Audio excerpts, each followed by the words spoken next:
O'er the smooth enamelled green where no print of step hath been, follow me as I sing, and touch the warbled string. Under the shady roof of branching elms star-proof, follow me, I will bring you where she sits clad in splendour as befits her deity. Such rural queen all Arcadia hath not seen. 313.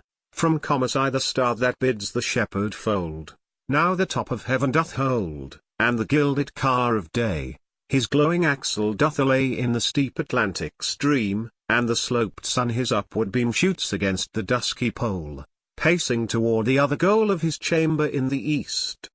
Meanwhile welcome joy, and feast, midnight shout, and revelry, tipsy dance, and jollity.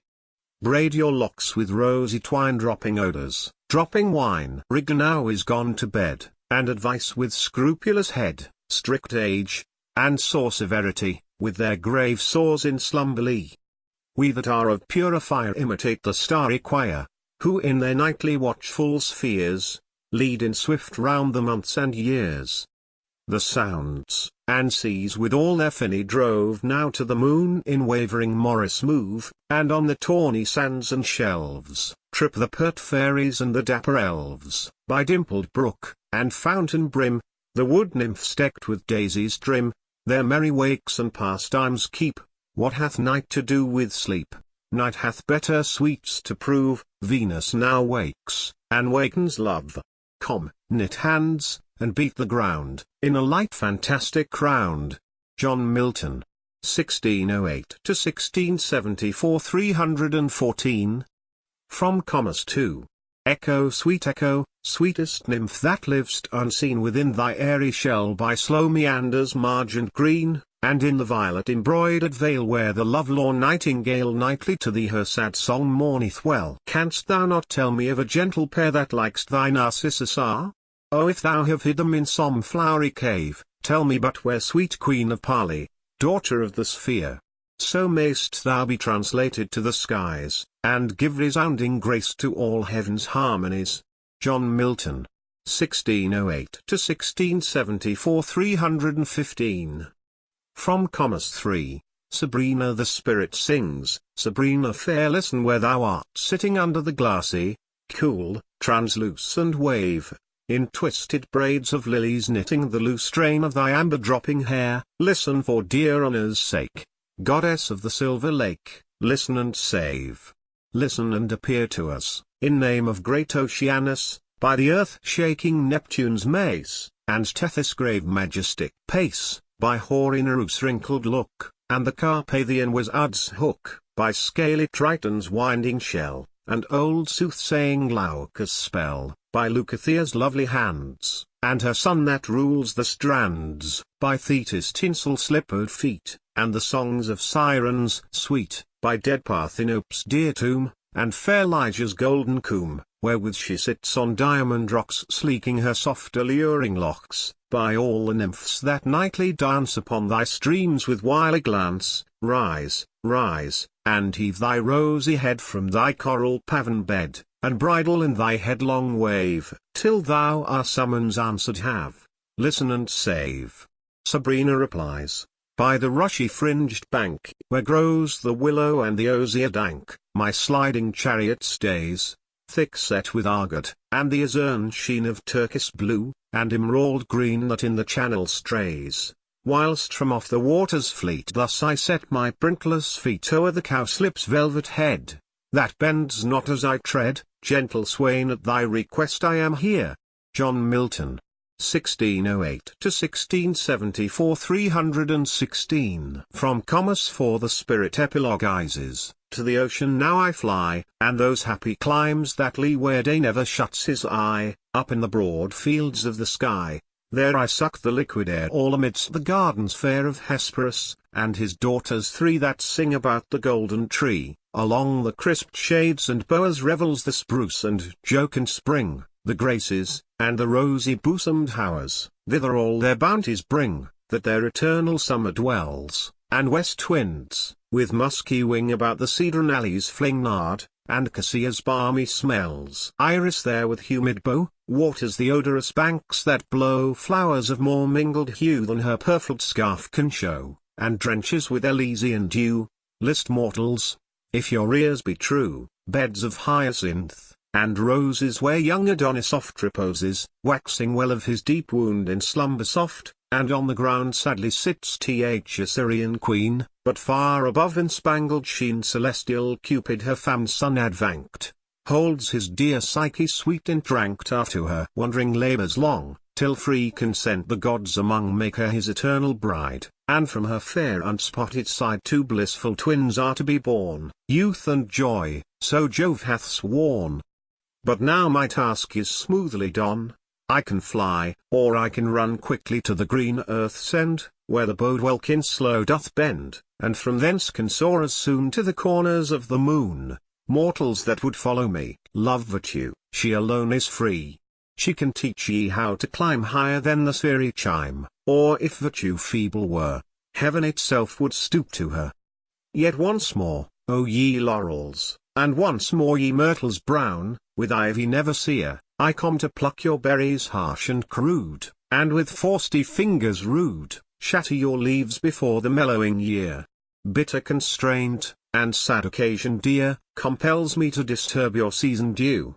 For Lycidas is dead, dead ere his prime young Lycidas, and hath not left his peer, who would not sing for Lycidas. He knew himself to sing, and build the lofty rhyme. He must not float upon his watery bear unwept, and welter to the parching wind, without the meed of some melodious tear. Begin, then, sisters of the sacred well, that from beneath the seat of Jove doth spring, begin, and somewhat loudly sweep the string. Hence with denial vain, and coy excuse, so may some gentle muse with lucky words favor my destined urn, and as he passes turn, and bid fair peace be to my sable shroud. For we were nursed upon the self-same hill, fed the same flock, by fountain, shade, and rill. Together both, ere the high lawns appeared under the opening eyelids of the morn, we drove afield, and both together heard what time the grey fly winds her sultry horn, battening our flocks with the fresh dews of night, oft till the star that rose, at evening, bright toward heaven's descent had slopped his westering wheel. Meanwhile the rural ditties were not mute, tempered to throat and flute, rough satyrs danked and fauns with cloven heel, from the glad sound would not be absent long, and old Dameters loved to hear our song. But oh the heavy change, now thou art gone, now thou art gone, and never must return. Thee shepherd, thee the woods, and desert caves, with wild thyme and the gadding vine o'ergrown, and all their echoes mourn. The willows, and the hazel copses green, shall now no more be seen, fanning their joyous leaves to thy soft lays. As killing is the canker to the rose, or taint worm to the weanling herds that graze, or frost to flowers, that their gay wardrop wear, when first the white thorn blows, such, Lycidas, thy lost a shepherd's ear. Where were ye nymphs when the remorseless deep clost o'er the head of your loved Lycidas? For neither were ye playing on the steep, where your old bards, the famous druids lie, nor on the shaggy top of Mona high, nor yet where Devis bred Sir Wizard's dream, me, I fondly dream. Had ye been there, for what could that have done?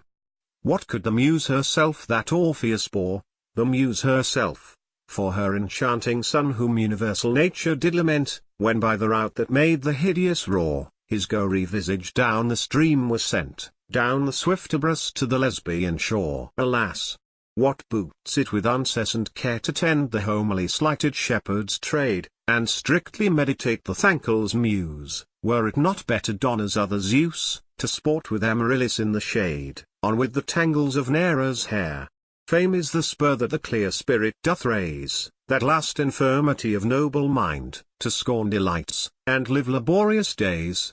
But the fair guerdon when we hope to find, and think to burst out into sudden blaze, comes the blind fury with abhorred shears, and slits the thin-spun life. But not the praise, Phoebus replied, and touched my trembling ears. Fame is no plant that grows on mortal soil, nor in the glistering foil set off to th' world, nor in broad rumour lies, but lives and spreads aloft by those pure eyes, and perfect witness of all judging Jove, as he pronounces lastly on each deed, of so much fame in heaven expect thy meed. O fountain wreathed hues, and thou honoured floud, smooth sliding Mincius, crowned with vocal reeds, that strain I heard was of a higher mood. But now my oat proceeds, and listens to the herald of the sea that came in Neptune's plea. He asked the waves, and asked the felon winds, what hard mishap hath doomed this gentle swain? And questioned every gust of rugged wings that blows from off each peaked promontory. They knew not of his story. And sage Hippotades their answer brings, that not a blast was from his dungeon strayed. The air was calm, and on the level brine, sleek Panope with all her sisters played. It was that fatal and perfidious bark built in thick clips, and rigged with curses dark, that sunk so low that sacred head of thine.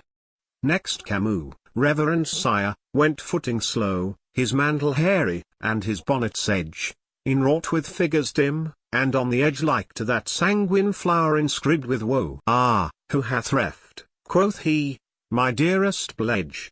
Last came, and last did go, the pilot of the Galilean lake. 2 massy keys he bore of metals twain, the golden opes, the iron shuts amain. He shook his mitred locks, and stern bespake, how well could I have sparred for thee, young swain, and now of such as for their bellies' sake, creep and intrude, and climb into the fold. Of other care they little reckoning make, then how to scramble at the shearer's feast, and shove away the worthy bidden guest. Blind mouths, that scarce themselves know how to hold a sheep hook, or have learned aught else the least that to the faithful herdman's art belongs. What recks it them? What need they? They are sped, and when they list, their lean and flashy songs grate on their scrannel pipes of wretched straw. The hungry sheep look up, and are not fed, but swollen with wind, and the rank mist they draw, rot inwardly, and foul contagion spread. Besides what the grim wolf with privy paw daily devours apace, and nothing said, but that dew-handed engine at the door, stands ready to smite once, and smite no more. Return Alpheus, the dread voice is past, that shrunk thy streams. Return Sicilian muse, and call the vales, and bid them hither cast their bells, and flowerets of 1,000 hues. Ye valleys low where the mild whispers use, of shades and wanton winds, and gushing brooks, on whose fresh lap the swart star sparely looks, throw hither all your quaint enamelled eyes, that on the green turf suck the honeyed showers, and purple all the ground with vernal flowers. Bring the wreathed primrose that forsaken dies, the tufted croto, and pale jessamine, the white pink, and the pansy freaked with jeet, the glowing violet, the musk rose, and the well-attired woodbine, with cowslip swan that hang the pensive head, and every flower that sad embroidery wears. Bid amaranthus all his beauty shed, and daffodillies fill their cups with tears, to strew the laurea hearse where Lycid lies. For so to interpose a little ease, let our frail thoughts dally with false surmise. Amy. Whilst thee the shores, and sounding seas wash far away, where'er thy bones are hurled, whether beyond the stormy Hebrides, where thou perhaps under the whelming tide visit'st the bottom of the monstrous world, or whether thou to our moist vows denied, sleep'st by the fable of Belarus old, where the great vision of the guarded mount looks toward Namanco's and Bayona's hold, look homeward angel now, and melt with ruth. And, O ye dolphins, waft the Haple's youth. Weep no more, woeful shepherds, weep no more. Felicitas, your sorrow is not dead, sunk though he be beneath the watery floor. So sinks the day star in the ocean bed, and yet anon repairs his drooping head, and tricks his beams, and with new spangled ore, flames in the forehead of the morning sky. So Lycidas sunk low, but mounted high, through the dear might of him that walked the waves where other groves, and other streams along, with nectar pure his oozy locks he laves, and hears the unexpressive nuptial song, in the blessed kingdoms meek of joy and love. There entertain him all the saints above, in solemn troops, and sweet societies that sing, and singing in their glory move, and wipe the tears for ever from his eyes. Now Lycidas the shepherds weep no more, Henceforth thou art the genius of the shore, in thy large recompense, and shalt be good to all that wander in that perilous flood. Thus sang the uncouth swain to the oaks and rills, while the still morn went out with sandals grey. He touched the tender stops of various quills, with eager thought warbling his doriclay. And now the sun had stretched out all the hills, and now was dropped into the western bay. At last he rouse, and twitched his mantle blue, tomorrow to fresh woods, and pastures new,